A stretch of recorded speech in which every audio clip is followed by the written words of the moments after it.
Hi, this is Greg Sizemore, founder and president of the Construction Users Roundtable, and you're listening to Construction Connection, powered by CURT. CURT is an organization that primarily serves the industrial owner community, and we have three things we share pretty regularly, and that is perspectives, experiences, and resources. Our owners gather together 4 times a year to explore topics such as safety, workforce, new technologies, productivity improvement, and a host of other subjects. So we're glad that you've tuned in today to listen to this podcast. Hey, I'm excited today to have our special guest. We have Alan Pyle here today. He is the founder and executive chairman of an organization called Waterfleet LLC. He has served as president and CEO of Waterfleet since its founding in 2014 and is now the executive chairman and chief engineer. Alan brings a wealth of knowledge and experience in both engineering expertise and business operations to that company. His career has been in water treatment nearly his entire life. It has been water treatment centric, developing and implementing water and wastewater technologies into practical applications that have really, frankly, changed the industry standards. Multiple inventions in use around the world, and he holds 2 patents related to water treatment technologies and their application. He holds a bachelor's degree from University of from Texas A&M, and has been married to his wife, his beautiful wife, Allison, for over 40 years. And they've got 3 fine kids that I'm sure he spends a lot of time with. Alan, welcome to our show today. Thank you in advance for taking time to be with us.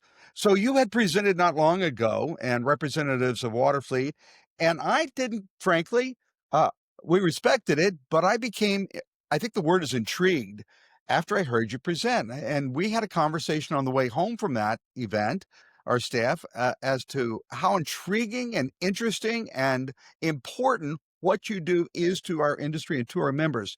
Tell us a little bit more about Waterfleet LLC and what you feel our listeners need to know about your organization. Yeah. Well, first of all, thanks, Greg. We really appreciate the opportunity to be It's a here joy. with you today and to share a little more information about Waterfleet. So, I would like you to think about the idea that a construction site sets up on a greenfield and brings in hundreds or even thousands of workers to do the construction project, and there are no present utilities. Utilities Hmm. will come at some point in the future, but they don't exist now. And I'm talking mainly about water and wastewater. So, in some way, that has to be resolved. What Waterfleet does is brings that utility to the site in the form of mobile water and mobile wastewater treatment systems and related pieces that pull together the whole kind of utility requirement for the site: drinking water, water to the office spaces, water for the restroom facilities, wastewater processing, and reuse opportunities for that water back to the industry. That's intriguing. That was one of the first questions I was going to ask is what problems in our construction or industrial space does Waterfleet solve? And I think you've answered that. What would you say your primary deliverable is in terms of value to an owner on a greenfield or even a brownfield site? Yeah, primary is going to be the ability to greatly reduce or remove all of the hauling that is required to kind of make up for the alternative to producing water on site and processing wastewater on site. So we have to think about it this way. All right, now I don't have any drinking water on the site, so I have to truck in hundreds of thousands of bottles of water or thousands of jugs of water. I have to bring in porta potties. I have to bring in all of the water that goes into those porta potties. I have to haul away all the water from those porta potties and from the office spaces, et cetera. So just a massive amount of logistics associated with all of that. It can be greatly reduced by making water on site and treating wastewater on site. That's absolutely fascinating. You also answered my next question, which was how does this system differ from the traditional job site water management or waste solutions. And I think you just described that. What's one piece of technology? I saw in the bio that you had a couple of patents. Mhm. What's one piece of technology or one process innovation that you think you're most proud of, or perhaps Waterfleet is most proud of, and tout is a real high value add for a customer? So we bring a lot of technologies to the site. I definitely have patents related to the water treatment systems that we use to take non-potable water and turn it into verified potable, i.e., safe drinking water. We have wastewater technology that's advanced. We have remote capability for all of those systems so that we can monitor them from our headquarters here in San Antonio, no matter where they are. We have drinking water kiosks, right? We have the restroom facilities, but here's the process that I'm most proud of is when you bring all those things together to create what we call the circular economy of water, or a reduced water cycle. So again, just imagine I'm taking that, maybe it's well water that's on the site, or it's water that's been brought to the site that's not fit for human use, turn it into water that's fit for human use, let the humans use it. The humans create waste, process that waste back to a reusable standard and give that back to the operation for the industrial uses, i.e., dust suppression or cement batch plant operations that they were going to use that water for in the first place. So that's like a double recycle Mhm. that is huge for the operation, saves a lot of money, and gave all the workers that were on the site a big lift in quality of life. Is there a limitation to the size of a site that Waterfleet can handle? Talk to us about the different approach uh, relative to the size of the site or the size of the project.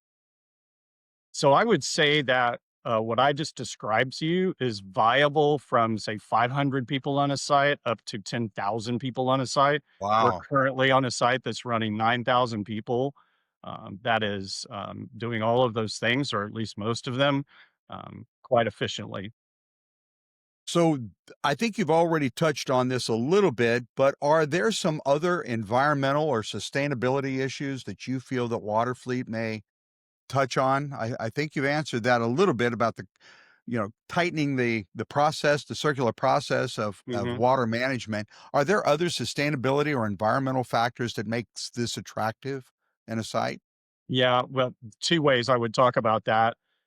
One is that every time you read anything about data center construction right now, you read about water usage and the upcoming amount of water that's going to be used. And so, any way that we can work to do water recycle on a site, I think people think about it a lot in the long term, right? After the construction is completed and the system is being, or the plant is being used, and how it might be able to recycle some of the water back to plant irrigation, et cetera.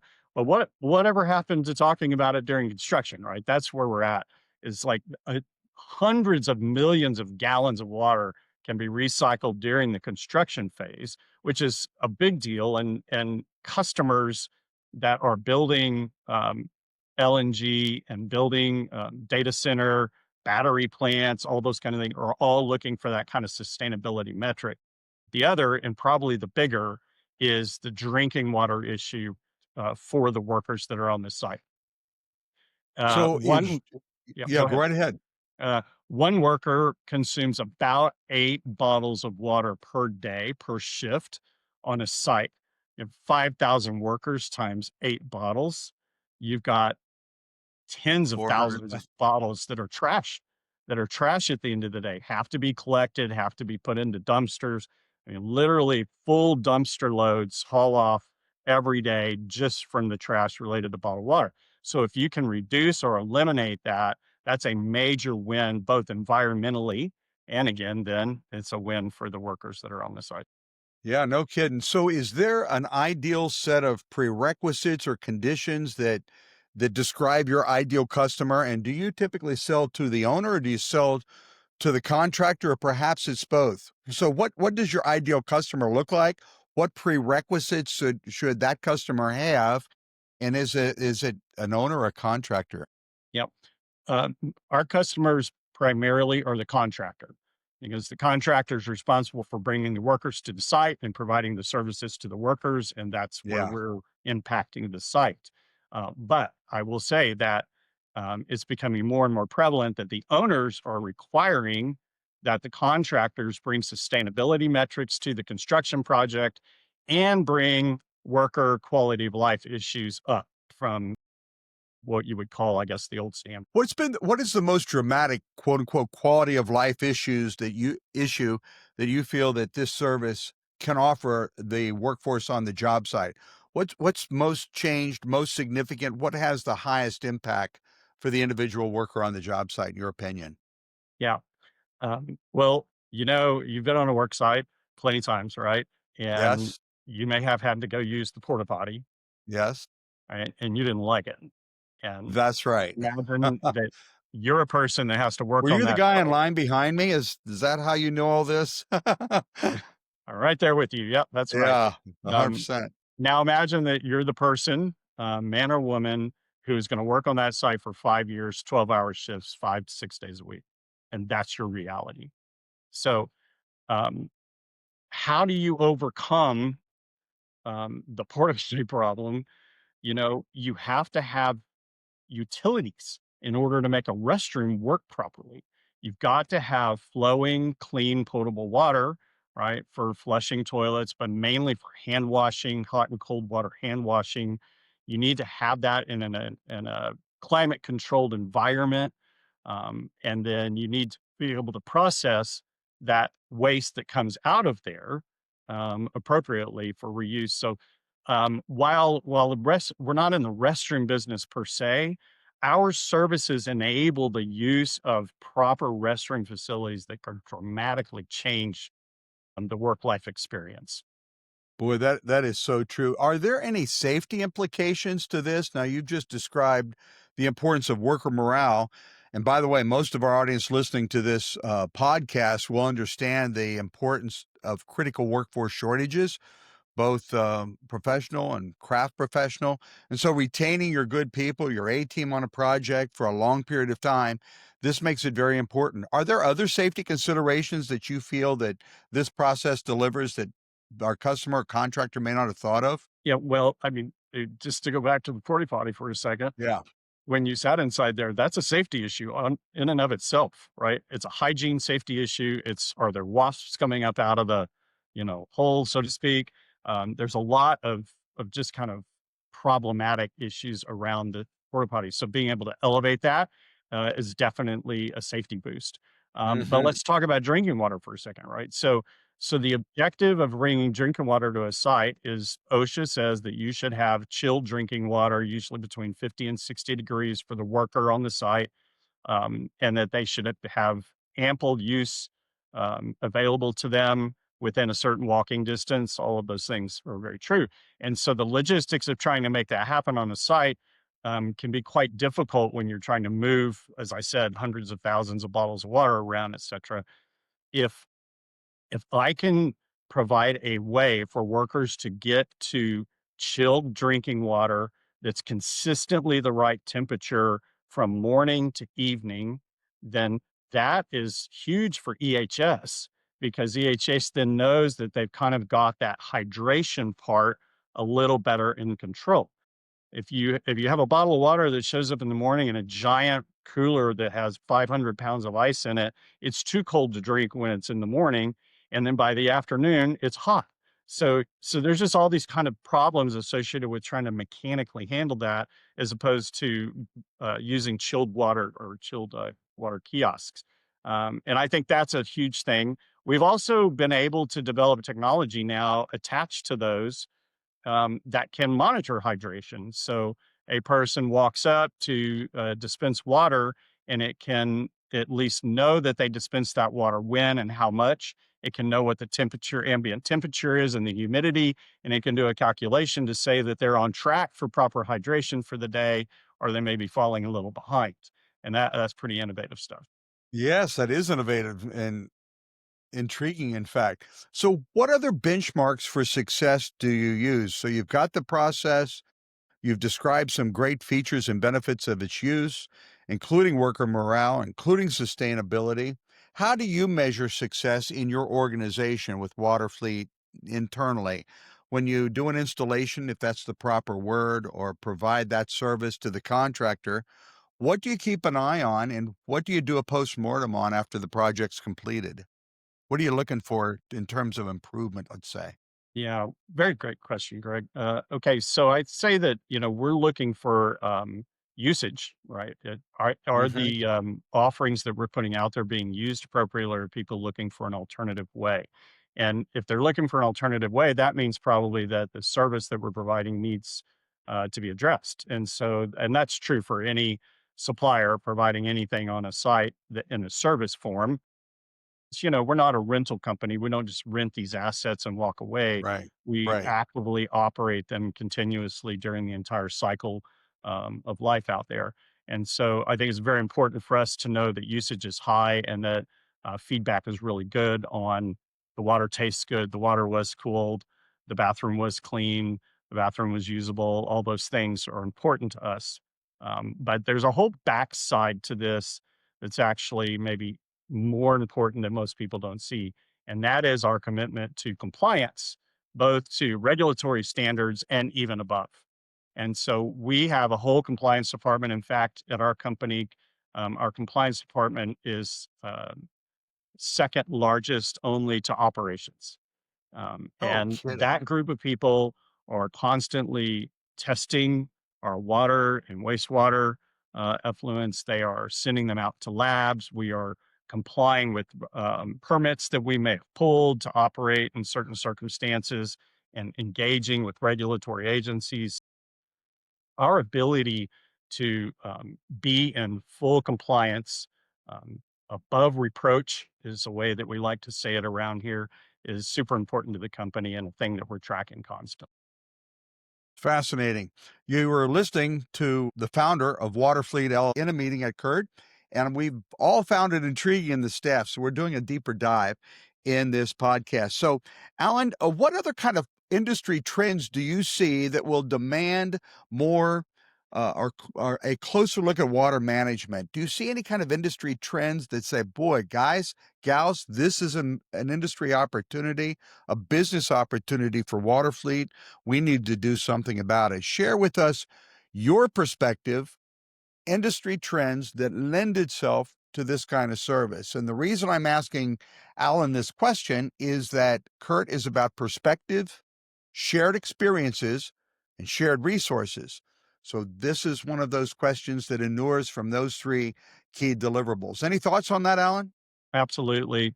So our main customers, as I said, are big EPC contractors. These EPC contractors are engaging with owners about construction of facilities. We all know that there are going to be hundreds of data centers built in the next few years. There's going to be power plants that have to come along with those in order to support that. And everyone is looking at how do we make this less impactful to the environment. That Good can be point. through the type of power that you're providing to the site, whether it's through renewables or otherwise. But it is majorly focused on water and the amount of water that's used. And there are a lot of technologies now, we incorporate them that can make water reuse and recycle a reality, both at the construction phase, but also in the long term. So I will tell you how I see the future of this happening, and it incorporates both a contractor saying, "Hey, not only can I bring this kind of capability to my construction project, but I can leave behind for you the things that will allow you to continue to recycle water as a permanent facility far into the future." And that incorporates collecting domestic waste on an ongoing basis, turning that back into reuse water for toilet flushing, for irrigation, for cooling tower operations, et cetera. So as a water person, I'm mainly focused on the water side of it, right, Greg? And but the water side is what everybody seems to be focused on. And I think there's a lot of opportunity there. Thanks for that perspective. So you get invitations, I'm sure, from other organizations. What did you find intriguing, attractive, curious about the CURT organization that caused you to accept our invitation to join us both at that meeting and here at this one? What do you see? How can CURT work together to help bring better, faster, cheaper water solutions to our ever growing portfolio of projects. What did you see about us, and how should we be responding to these challenges moving forward?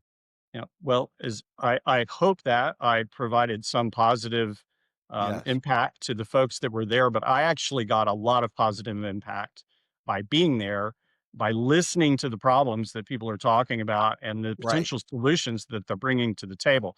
That is obviously what you are as a user roundtable. And I sat at the user roundtable and I listened to what people were talking about. And as an engineer and as a problem solver, that's a perfect environment for me to learn what's the next problem that needs to be solved. And that's part of what I'm talking to you about is understanding that there's a long-term water reuse resource issue happening and the owners are trying to figure out how to incorporate that into the finished product. And actually, I believe that the contractor can bring it. So that was one of the learnings that I picked up here just recently at the conference.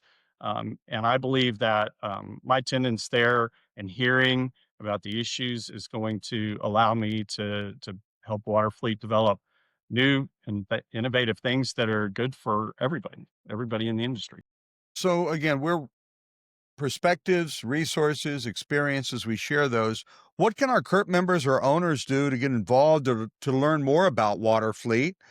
Tell us where to plug in, tell our listeners where to plug in should they be curious enough to do so. Yeah, absolutely. Well, waterfleet.com is Fancy. the home of everything, and you can find out how to get a hold of us. But also happy to share my information out to your organization. I think they may have it already from the conference last time. And certainly, we plan to be at conferences in the future where we can engage and talk face to face. So that's another opportunity, but definitely start at waterfleet.com. We appreciate it. Where do you see Waterfleet going in the future?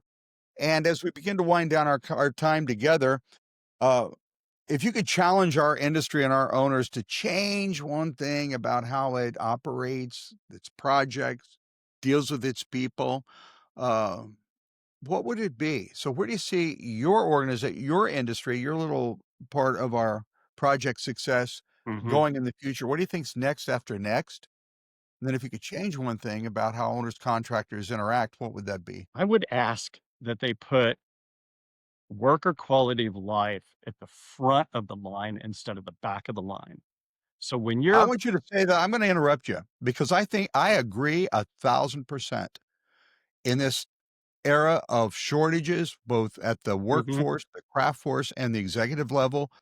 What you just said, I think I support personally, and I believe on behalf of the organization, we support. And I want our listeners to hear again, real closely, what you just said and what actions might be required to do what you're encouraging the industry to do. Say that once more, if you would, Alan. Well, yes.